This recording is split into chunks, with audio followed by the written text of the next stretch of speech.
Bonjour, bienvenue à une nouvelle émission de Pépitor. Ce soir, on va recevoir Pierre, notre broker de la City de Londres chez Active Trade.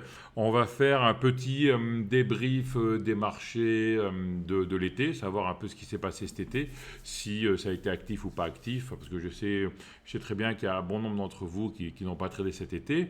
Puis on parlera un peu des perspectives et ce qu'on peut attendre du marché pour le trimestre à venir. Bon, voilà, je lance le générique et on se retrouve tout de suite.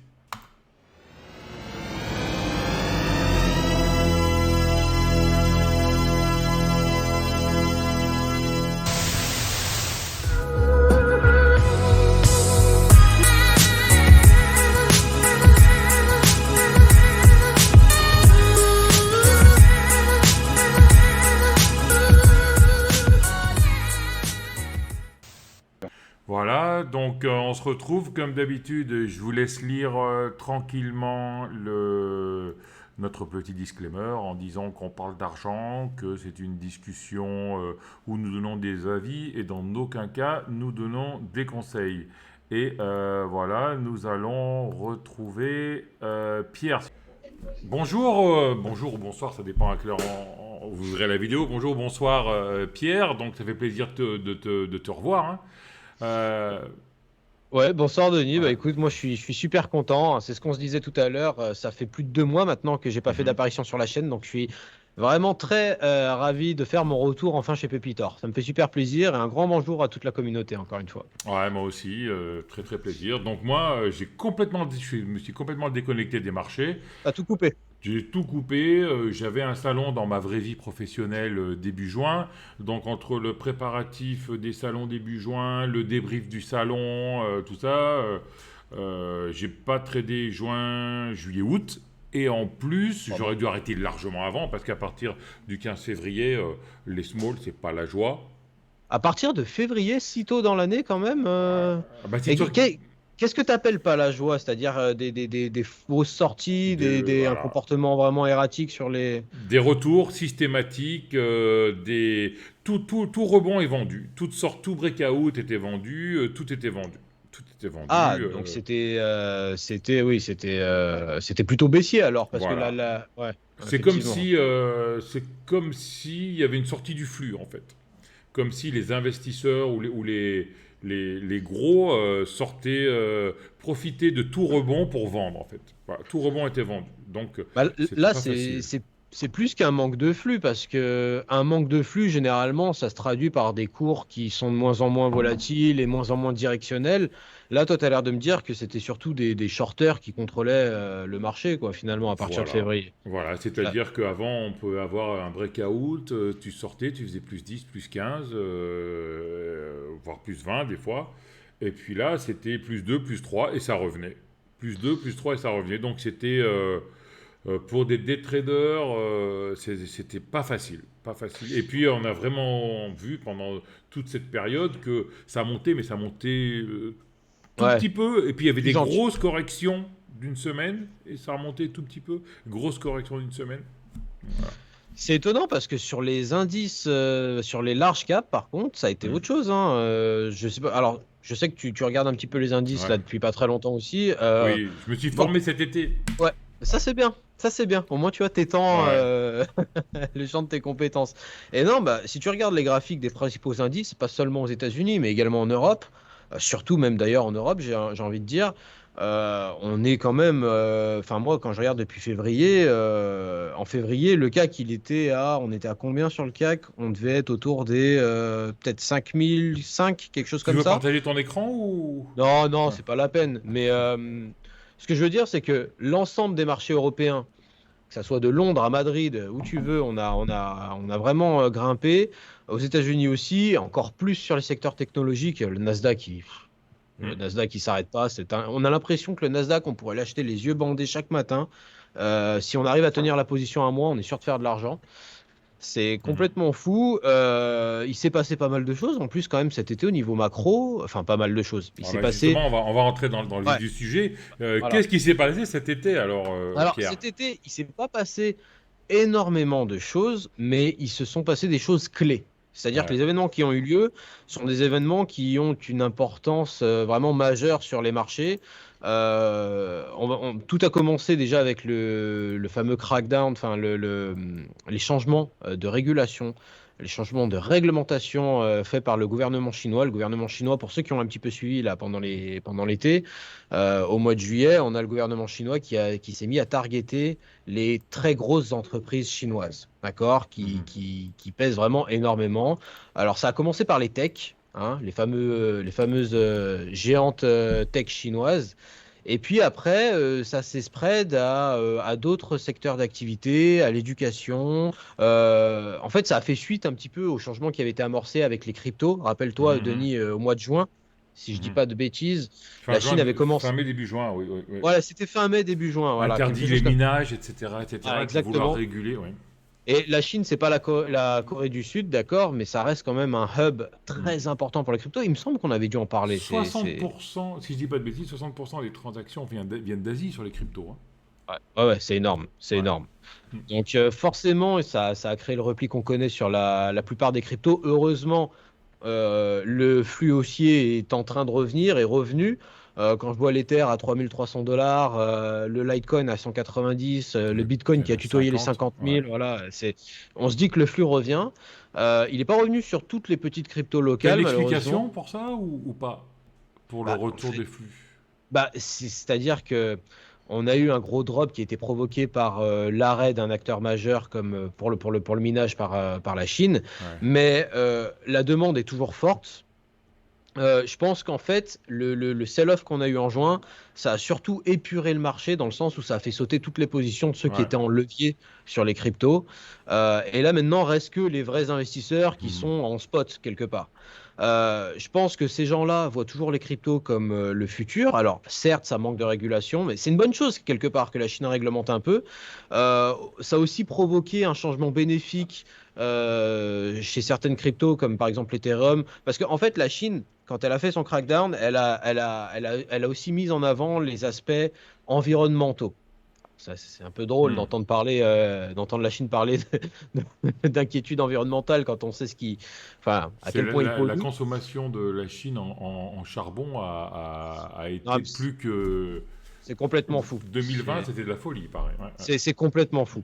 Mais c'est vrai que voilà, pour le coup, ils ont raison, même si ça sonne un peu hypocrite de la part du gouvernement chinois, il y a quand même des contraintes réglementaires, environnementales, pardon, notamment les consommations d'électricité, ce genre de choses, etc. Et on voit que justement les réseaux de crypto évoluent, les cryptos elles-mêmes évoluent. On a eu des mises à jour sur l'Ether, on en a une autre qui arrive à la fin de l'année. On parle de minage qui consommerait 4 à 5 fois moins d'électricité que maintenant. Enfin, on Mhm. sent, je pense qu'il y a quand même un réel engouement fort qui soutient les cryptos. C'est d'ailleurs pour ça que on n'est pas allé plus bas, enfin, on n'est pas retourné à moins de 10 000 sur le Bitcoin, Mhm. etc. Moi, je pensais Alors qu'on qu'il allait rechercher on allait se rappuyer sur les 20 quand même, qui était le plus haut de 2018 et le début du bull run d'octobre, hein. y J'y avait de la croyais, hein. place, hein. On aurait pu, hein. Il y avait de Ouais. la place. Il y avait de la place pour corriger un peu plus. Mais c'est vrai que je pense ça reste un marché bon, qui reste très jeune. Mais la plupart des acteurs qui sont positionnés en spot le perçoivent vraiment comme un, un marché du futur, voilà, un Mhm. secteur du futur. Et effectivement, il y aura de plus en plus de réglementation et c'est bien, parce que ça va participer à justement une démocratisation et une acceptation de masse. Et ça permettra aussi d'amener un peu plus de stabilité dans la monnaie. Donc, et en plus, Mhm. ça tire le marché par le haut en faisant évoluer les technologies. Donc, je pense que ça s'explique comme ça. Et puis, voilà, reste à savoir maintenant où ça va aller. Mais en tout cas, voilà, quand on voit l'Ethereum qui repasse au-dessus des 3 000 $, on se dit qu'il y a quand même, Mhm. voilà, il y a quand même un réel engouement derrière. Je ne sais pas si toi-même tu trades un peu les cryptos, J'avais Denis. commencé, puis comme d'habitude, à chaque fois que je prends quelque chose, ça tombe. Donc bah, j'avais commencé, le Bitcoin était à 60. Euh, Ah, J'étais parti sur plutôt sur une idée de scalping en fait. Scalping en futur avec un levier. Et puis scalping, c'est super compliqué quoi. scalping sur les cryptos, c'est quelque chose que j'ai jamais fait, En mais levier en plus, j'imagine. c'était. Rien qu'avec les spreads, ça doit être un cauchemar, ça, de rentrer et sortir pour quelques minutes. Non, non, non, parce que en futur, non, t'as pas de spread, hein, t'as Ah, t'es en presque pas de futur, spread. pardon. Ouais. D'accord, je Mais sur croyais que le tu le faisais. Bitcoin, sur l'Ethereum, sur le Solana, sur le Matic, non, t'as du monde, hein. Ah bah ouais, ouais, Ouais. t'as du monde, hein. T'as du Mhm. monde. C'est vrai que bah, Solana d'ailleurs, oui, effectivement, je l'ai pas cité tout à l'heure, mais Le complètement. Polkadot, enfin, tout ça, ouais. Fantôme, Mhm. Avax, enfin oui, non, oui. Il y a beaucoup de choses. Il y a Mhm. beaucoup de choses. Ça reste quand même un marché très spéculatif, on va pas se mentir. Voilà, il y a encore plus de spéculation que utilisation réelle dans l'économie. Mais c'est Mais très, c'est vraiment guidé par les robots parce que j'ai jamais vu un actif qui réponde aussi bien au Fibonacci, quoi. C'est au point près, hein. c'est Mieux très que les technique, hein. indices, hein, mieux que les C'est indices, hein. c'est très très À technique. 50%, ça rebondit sur, hein, chaque fois. Bah, c'est super technique pour une simple et bonne raison que c'est un des seuls actifs qui est né, enfin, voire peut-être même le seul, qui n'est adossé à rien en fait. Enfin, Hmm. à part l'offre et la demande, si tu veux. Une monnaie, elle est adossée à une banque centrale. Ouais. Tu vois, une action à une économie. Enfin, voilà. Là, les cryptos, c'est pour ça que ça prend un peu. C'est pour ça que ça a mis du temps aussi à se démocratiser. Le Bitcoin, enfin, ça fait depuis 2009 qu'on en parle quand même, hein. Ça date Hmm. pas d'hier, hein. Donc ça reste encore très opaque. Et quand. Tu vois, je te parle de ça parce que, par exemple, un trader sur action ou sur indice, il va faire énormément de fondamentales, d'analyse fondamentale, et c'est normal. Je veux dire, il va se servir souvent, il va se servir de la fondamentale pour savoir quoi acheter, et il va se servir de la technique pour savoir quand Hmm. acheter, si tu veux. Une crypto, c'est pas adossé à une banque centrale, Oh, il c'est y a des pas. projets quand même, hein, des Oui, c'est vrai. projets, ouais, Non, non, ouais. je dis pas qu'il n'y Hmm. a pas de fondamental, bien évidemment. Il y a des mises à jour, il y a des projets, voilà. Mais à mon avis, il y a énormément de. Bah, déjà, c'est de la spéculation. La plupart des gens qui en achètent, c'est pour faire de l'argent avec, c'est pas pour les utiliser, à part s'ils vont sur le marché noir. Ouais. Donc il y a ça déjà qui est un driver. Il y a l'espoir que ça va rester un secteur de croissance et que ça va être, en fait, que ça va être une révolution au même sens que la monnaie scripturale l'a été à l'époque où on n'utilisait que du cash. Mhm. Et on s'est dit, tiens, il y a des jeux d'écriture qui arrivent et ça a révolutionné tout. Et encore plus là maintenant avec la pandémie où on a de moins en moins De de liquide. magasins qui acceptent, ouais, Hmm. de liquide exactement. Donc, non, je pense quand même que ça reste un secteur porteur. Alors, je serais pas en mesure de vous dire quelle crypto acheter, sur quelle crypto investir, quel horizon de temps, etc. Mais à mon avis, c'est quelque chose de prometteur et que Ouais. voilà, Moi, c'est. j'ai commencé à distribuer les pépitor coins, hein. Tu sais que Ah ouais? j'ai fait une crypto. On a fait une crypto en direct avec David. Et là, Ça, c'est fou. je vais commencer à en donner aux participants du jeu hebdomadaire de Mais alors, Pépitor. elle est cotée où ta crypto là Elle que n'est je pas regarde un peu? cotée parce que, alors, après, je voulais dire, je vais faire un coup, je vais la mettre sur les exchanges, tout ça. Et puis j'ai commencé à avoir des trucs. Et en fait, si t'as pas la liquidité qui est en face, c'est une arnaque. Ouais.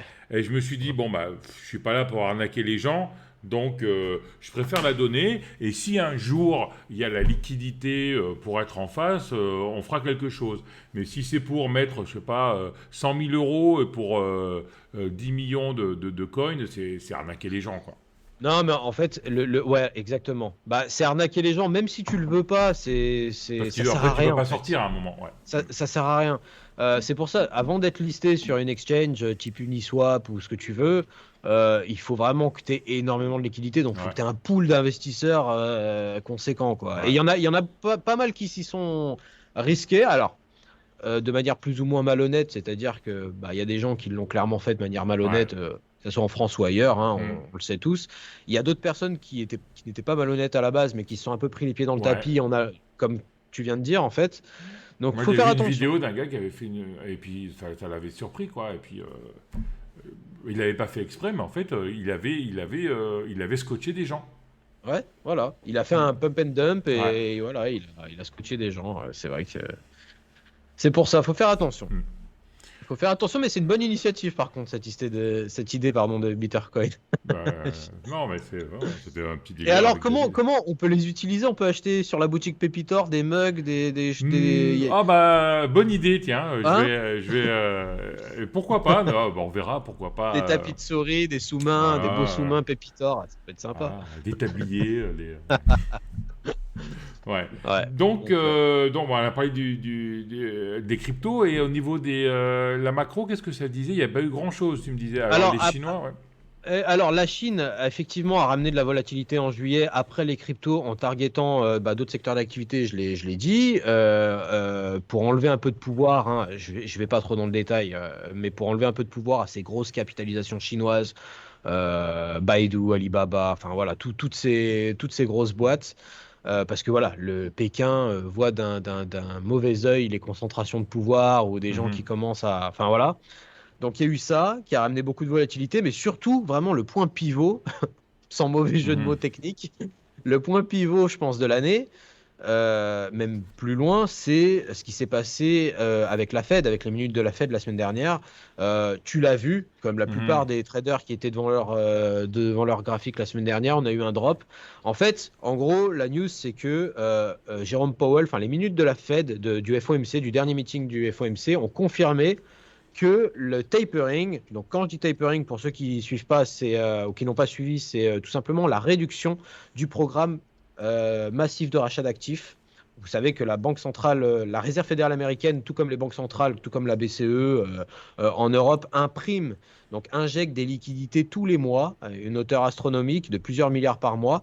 Euh, Plusieurs dizaines de milliards par mois, donc soutient artificiellement les marchés. C'est d'ailleurs pour ça que ça n'en finit pas de monter, hein, Mhm. depuis qu'on a touché le point bas au mois de mars en 2020. C'est pour ça que je disais, on peut acheter quasiment en fermant les yeux les indices, on est quasiment sûr de faire de l'argent. Voilà, quand je vois que le CAC 40 est allé toucher et quasiment presque tutoyer les 7000 points, enfin, Mhm. c'est complètement fou. Mhm. Donc là, ce qui se passe, c'est que Jerome Powell, il annonce que la fête est finie et que que le tapering, donc la réduction du programme massif de rachat d'actifs, est dans les tuyaux. Alors, pourquoi ça a baissé? Bah, parce que forcément, Mais quand tout le on monde a s'y une... attendait, ça pourtant. Ouais. Oui, mais si tu veux, il y a forcément eu un moment. En fait, c'est l'impact de la news, d'accord? Parce que si tu vois, les marchés se sont vite repris la semaine d'après, hein, Ouais. voilà. Mhm. Enfin même quelques jours après. Ça a baissé pourquoi? Parce que forcément c'est l'impact. Le soutien, enfin le plus gros market driver haussier qu'on avait sur les indices, sur le marché des actions sur les 2 dernières années, enfin sur les derniers, on va dire 18 mois, euh, se retire. Mhm. On a la Fed qui dit on va arrêter de soutenir artificiellement les marchés. Donc Mhm. forcément ça engendre une réaction baissière sur le moment. Pourquoi c'est remonté derrière? Puisque il n'y a encore eu aucune décision formelle Ouais. qui n'est arrivée. C'était un ballon sonde, en fait, que la Fed Voilà, a voilà. envoyé. On peut dire ça. C'est-à-dire, attention, en fait, c'est la Fed qui dit, attention, ça arrive. En gros, Mhm. c'est ça. Mais elle dit pas quand ça va arriver. Alors, bien évidemment, il y a des anticipations, on en parlera juste après. Elle dit pas quand ça va arriver et elle dit pas à quelle échelle ça va arriver. Certainement, ça, c'est le point le plus important. C'est-à-dire à quelle échelle on va réduire ce programme. Est-ce que ça va être 10 milliards? Est-ce que ça va être 15 milliards? Est-ce que ça va être 20 milliards, 30 milliards? C'est vraiment, en fait, ce qui va engendrer les prochains mouvements sur les indices, à mon avis, ça va être comment dirais-je, l'échelle de temps à laquelle elle va réduire et aussi la fréquence avec laquelle elle va réduire cette fameuse politique Mhm. extra accommodante. C'est vraiment ça qui va donner le ton.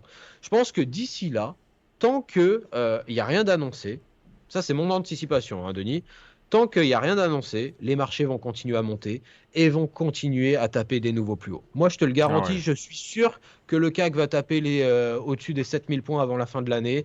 On va continuer à aller plus haut. C'est un On risque, hein, sait que que tu ça... prends, là. Hein. Ah ouais, non, Ouais. mais voilà, je peux me Sauf, tromper. sauf, sauf, sauf, sauf s'il y a un événement extérieur qui arrive, quoi. Oui, bah, sauf une deuxième pandémie ou j'en Ouais, sais c'est rien. ça. Mais là, honnêtement, moi, je m'avance pas souvent, mais là, franchement, je pense quand même que. Alors, les anticipations, là, je regardais encore sur Bloomberg tout à l'heure avant de faire la vidéo. La plupart, le consensus Mhm. des investisseurs table sur une annonce formelle du tapering en novembre.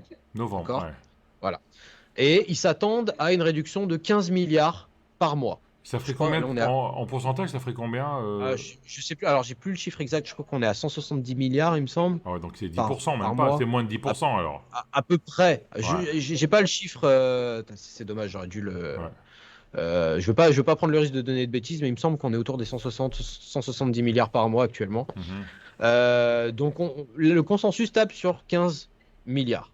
À partir du mois de novembre, tous les mois, pour un arrêt final de la politique extra-accommodante en septembre 2022. Ouais, donc D'accord? en fait, on réduit de 10% tous les mois pour tomber à zéro, en gros, quoi. Voilà. Maintenant, ce qui se passe, c'est que si la Fed, elle annonce rien en novembre, elle continue de dire attention, ça arrive, mais elle annonce rien. Alors là, ça va partir à Hmm. la hausse. Parce que tu sais quoi, les investisseurs professionnels, ceux qui font vraiment bouger les cours, eux, ils vont vouloir finir l'année bien comme il faut, aller taper des nouveaux plus hauts avant la fin décembre. Et après, par contre, au mois de janvier, quand la fin du Hmm. stimulus va arriver, et que en plus, il y a des grosses inquiétudes quant à. Enfin, il y a des gens qui se demandent tout simplement comment la Fed va faire pour Hmm. réduire sa politique extra-accommodante, parce que, Hmm. je veux dire, elle a injecté tellement de liquidités dans les marchés. Le succès du tapering, ça, je l'avais déjà dit sur ta chaîne, il se juge pas à comment la Fed fait monter les marchés, il se juge à la manière dont la Fed arrive à récupérer ce qu'elle a injecté. C'est Voilà. ça qui fait le succès d'un tapering. Et il y a énormément d'inquiétudes par rapport à ça. Donc, il y a moyen qu'à partir du mois de janvier, enfin, premier trimestre 2022, là par contre, il y a des corrections assez sévères. Il va falloir faire très attention, je pense. Hmm.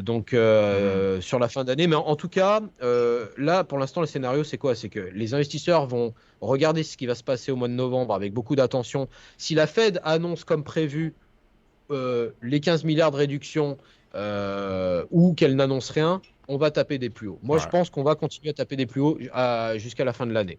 Si d'accord. par contre elle annonce un tapering pardon, plus important que ce qui est anticipé, il y a moyen que la tendance change avant le premier trimestre, enfin avant la fin de l'année. Mais en tout cas, d'ici novembre, on refera une vidéo, je pense, en Hmm. septembre, en octobre. De toute façon, on fera des mises à jour sur la situation. Je pense quand même que d'ici novembre, les marchés vont continuer à faire des nouveaux plus hauts. Et d'ailleurs, ça se voit. Je veux dire, il y a eu un drop la semaine dernière, mais qui a été très vite Oui. corrigé à la hausse. Oui, ça a été racheté, Euh, oui. Hmm. voilà, je parle même pas du Nasdaq, enfin, ou des Hmm. indices sectoriels. Les techs continuent de tout performer. Enfin, je regardais encore Microsoft. À part Amazon qui a un peu déçu avec les earnings fin juillet, la plupart des GAFAM sont à la hausse. Enfin, Hmm. voilà, je pense quand même que on sait que ça arrive. Donc c'est pricé.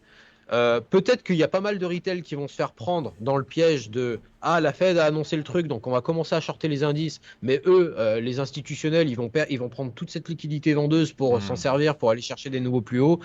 Et à mon avis, il y a des gens qui vont se faire prendre un petit peu au piège. Moi, en tout cas, si j'avais un conseil, je suis pas, voilà, je représente un Hmm. broker, je n'ai pas envie de donner des conseils en investissement, c'est pas mon rôle, mais si j'avais quand même envie de donner un conseil aux Un avis, ouais. investisseurs actions qui sont sur Hmm. ta chaîne, si vous avez envie de vendre les indices, alors je ne parle pas des indices sectoriels ou vraiment des niches, des valeurs Covid, des techs, etc. Si vous commencez à avoir envie de vendre les indices par rapport à ce que Powell a dit, attendez quand même qu'il y ait une annonce formelle de la Hmm. Fed. Parce que s'il faut, la Fed, elle va rien faire en novembre. Et là, vous allez tenir une position vendeuse à perdre, vous allez vous faire tondre jusqu'à la fin de l'année, c'est pas le bon choix. D'accord. Donc, ça arrive, on sait tous que ça arrive. Maintenant, il va falloir faire attention parce que le rôle enfin, entre guillemets, des institutionnels, c'est d'aller tondre les gens, justement, qui se positionnent un peu trop tôt par anticipation sur les marchés. Donc, Hmm. moi, je connais des gens qui se font tondre depuis 2016 à vendre les indices. Hein. Ouais, Donc, voilà, faut faire ça attention. arrive, ouais, Le ouais. contexte reste aussi. Et là, pour l'instant, même si Powell a parlé, a dit qu'il Mhm. il allait réduire, pour l'instant, dans les faits, la Fed continue de soutenir. D'accord. Et ça serait pas opportun de se mettre en face d'un TGV comme ça. En D'accord. tout cas, c'est ce que je pense. Donc pour toi, c'est en fait cette fin d'année sera orchestrée par ce que va dire la Fed sur le tapering, en fait. Ah oui, mais ça Ouais. c'est certain. La Fed alors attention, la Fed et la BCE. C'est vrai que j'ai pas parlé de ce qui nous intéresse en Europe. Alors c'est vrai que la Fed c'est un peu la banque centrale du monde hein, ces Mhm. dernières années quelque part. Mais la BCE, pardon, la BCE, comment dirais-je, elle est en train d'atteindre on sait qu'on marche dans le sillage de la Fed. On est en train Mhm. d'atteindre nos objectifs en termes d'inflation. On est passé au-dessus des 2%, je crois, la semaine dernière. On n'est pas loin du plein emploi. Enfin, on n'est pas loin du plein emploi. C'est un peu faux parce qu'il y a d'énormes disparités dans tous les pays d'Europe. Mais ça va bien. On est en train d'atteindre les objectifs. Et à mon avis, Christine Lagarde va pas tarder On a annoncé la à même chose. annoncer la même chose. Alors, je ne sais pas si ça va être avant la fin de l'année ou début d'année prochaine, c'est dur à dire, parce que en fait, même si en Europe on a tendance à suivre le cycle économique des États-Unis avec un peu de retard, c'est pas tout le temps vrai parce qu'on on n'a pas autant de fédéralité qu'aux États-Unis. Il y a d'énormes disparités dans tous les États européens. Donc c'est compliqué, mais je veux dire, par exemple, en Espagne, quand tu regardes, t'as qu'à voir hein, la tête que fait l'IBEX et la tête que fait le CAC 40. Mhm. On n'est pas du tout sur les mêmes comportements. Je veux dire, on a des corrélations à court terme. On fait parfois des sommets en même temps, des creux en Ouais. même temps, mais c'est pas les mêmes amplitudes, quoi. Bah, l'IBEX, Donc, c'est les banques, hein. ouais, c'est vrai. Et le Voilà. CAC, c'est plus le luxe. Ouais. Donc moi, je pense quand même que le contexte reste haussier sur les indices en général. Effectivement, après, au niveau sectoriel, je pense que les bancaires devraient continuer à performer jusqu'à la fin de l'année. Les valeurs cycliques devraient reprendre, les valeurs pétrolières devraient reprendre Mhm. aussi. Voilà. Mais attention au début d'année prochaine. De toute façon, la première échéance, c'est vraiment les prochaines minutes de la Fed, quoi. D'accord. Ça va être ça. Ça va être ça. Et pour l'instant, tant qu'il n'y a rien d'annoncé, on reste dans un environnement extrêmement favorable pour les actifs risqués que sont les actions. Donc, je ne prendrai pas le risque de me placer short maintenant. Non. D'accord. Donc pour Voilà. toi, les cryptos, maintenant, il n'y a que les vrais investisseurs qui sont dedans. Et puis les indices, tout ça, ne rien faire. Toujours, on n'a pas de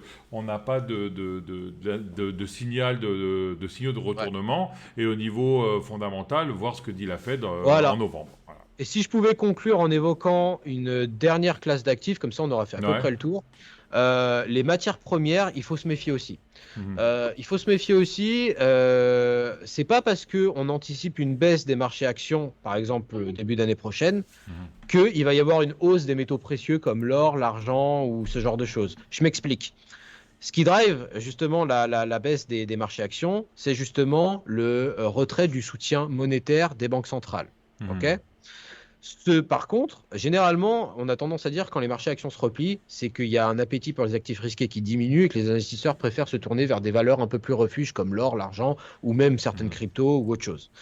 Ça risque de ne pas être le cas ici puisque, en fait, le retrait, on va dire le changement de politique monétaire de la Fed et de la BCE qui arrive, un changement plus agressif, un resserrement des taux, ça dynamise la confiance. En fait, c'est une bonne nouvelle. Ça veut dire que les économies vont bien Mhm. quelque part. Donc, elles ont moins besoin d'être soutenues par les banques centrales. Et si les économies vont bien, bah, généralement, ça dope la confiance en la monnaie, qui est par exemple le dollar. Et d'ailleurs, le dollar, on l'a vu, il a bien grimpé cet été. Mhm. Et généralement, un dollar qui grimpe, ça va forcément impacter le prix de l'or qui lui-même Ouais. est coté en dollars. Ouais, Voilà. c'est ça. Donc, il faut faire très attention Tous à ces les choses-là. actifs sont Voilà. cotés en Faut la pas oublier qu'on contre-facture. on est face à des vases communicants, hein. On a les obligations, les matières premières, le forex, on a les cryptos qui arrivent, voilà. Bon, alors après, ce que j'ai dit pour l'or, c'est pas vrai pour toutes les matières premières. Mhm. On anticipe une hausse de la demande pour le pétrole, par exemple. Le pétrole qui lui est tiré à la hausse par une hausse de la demande, mais qui est tiré à la baisse par une hausse du dollar aussi. Mhm. Donc voilà, faut faire un petit peu attention. Je pense que tout ce qui est métaux industriels, pas valeur refuge, hein, mais métaux industriels, le cuivre, tout ça, ça devrait, même s'il y a eu des corrections, parce que forcément il y a eu des hausses assez Mhm. significatives sur la dernière année, ça devrait rester orienté à la hausse. Et puis surtout, je pense qu'avec la pandémie qui a souligné l'aspect fondamental que jouait le rôle des technologies dans nos vies, Mhm. hein, on a tous fait des Oui. zooms, on a tous fait des... Voilà. Les C'est techs vont continuer. l'entrée vraiment dans l'ère digitale et la Ah fin, oui, entre guillemets, de l'ère industrielle. là, on le voit. Là, vraiment, on est dedans. Et à mon avis, les techs vont continuer à être, comme je l'ai dit lors de la dernière vidéo, elles vont remplir le même rôle que remplissaient les valeurs pétrolières dans les années 70. C'est une industrie qui grandit et qui va continuer à prendre de la place. Donc, ça, on sait qu'il y a un rôle direct, notamment sur la demande un impact direct sur la demande de terres rares, de métaux industriels pour Mhm. développer justement ces technologies-là. C'est d'ailleurs pour ça qu'il y a une crise des puces en ce moment. Je ne sais pas si tu en as entendu Oui, parler, oui, Denis. oui. Il y a Les microchip crisis. des sociétés qui doivent fermer parce qu'elles ne reçoivent pas des Absolument, puces. absolument. Je veux dire, là, en ce moment, c'est pas la bonne période pour acheter un ordinateur portable ou Oui, quoi que ce soit ouais. d'autre, hein. Mhm. Voilà. Et en plus, j'ai fait moi-même un article pour un journal portugais d'ailleurs qui me demandait un avis là-dessus. Mhm. Les experts s'accordent à dire que il n'y aura pas d'amélioration de cette crise-là avant la fin de l'année. Et Ouais. même, on n'est pas sûr que premier trimestre l'année prochaine, ça s'améliore. Parce qu'il y a une demande de fou, en fait. Il y a une Donc les demande cadeaux de énorme. Noël, ce ne sera pas des ordinateurs cette année. Il va falloir faire attention. Il va Ouais. falloir faire attention. Donc voilà. Ok. Écoute, je pense qu'on a fait à peu près le tour, Ouais. Denis. Mhm. Bien évidemment, je parle beaucoup comme à chaque fois. Si on a des Moi, je questions, te parce que laisse là, on est. parler parce que c'est toujours très Ah, intéressant ce que tu moi, dis. j'aime bien Je vais surtout pas te couper, quoi. Non, non, non, mais alors là, on n'est pas en live. Mhm. Mais si on a si vous avez des questions, n'hésitez pas à les mettre dans les commentaires. Mhm. Denis me dira, j'y répondrai directement D'accord. avec plaisir. Et puis, de toute façon, il y a mes coordonnées aussi, comme à chaque fois. Donc, faut pas hésiter. Moi, ça me passionne hein, de parler marché, Denis, Ouais. comme tu peux le voir. Donc Voilà. voilà, on est content. Je suis content de faire mon retour sur Ouais, moi Pépitor pour aussi. cette rentrée. Ouais. Tout le monde est content d'Active Trade en fait. Hein, toute la Ah ouais, ouais, communauté qui sont c'est allés sur vrai. Active Trade, on a que des bons retours, donc tout va bien. En plus, on a un très bon accueil avec Pierre et son équipe, Pierre, Maxime, Un plaisir. Victor Lionel. Voilà. Exactement. Et Exactement. puis voilà. Donc merci pour tout. On se voit le mois prochain par exemple. On se voit le mois prochain quand tu veux. Je sais que tu es un homme très chargé maintenant, Denis. Donc, tu me dis dès que tu as un créneau. J'ai pas encore annoncé la nouvelle programmation, donc c'est un Je secret. dis rien. Je dis D'accord. rien. Ok. Bon, en tout cas, merci à toi. Ça a été un plaisir de revenir. Et puis, je passe le bonjour à toute la communauté Pépitor. N'hésitez pas à venir vers ActiveTrade si vous avez besoin de renseignements complémentaires ou quoi que ce soit. On sera ravis de vous accueillir. D'accord, merci Pierre, merci à tous. Comme d'habitude, abonnez-vous, laissez des commentaires, mettez des likes, Pouce et bleu. puis les pouces bleus, oui, et puis faites sonner la cloche si vous voulez être prévenu des nouvelles vidéos. Et car cette année, il y en aura pas mal. On en parlera dans une vidéo la semaine prochaine. Merci, ciao Pierre, merci. Ciao, Denis. Ciao.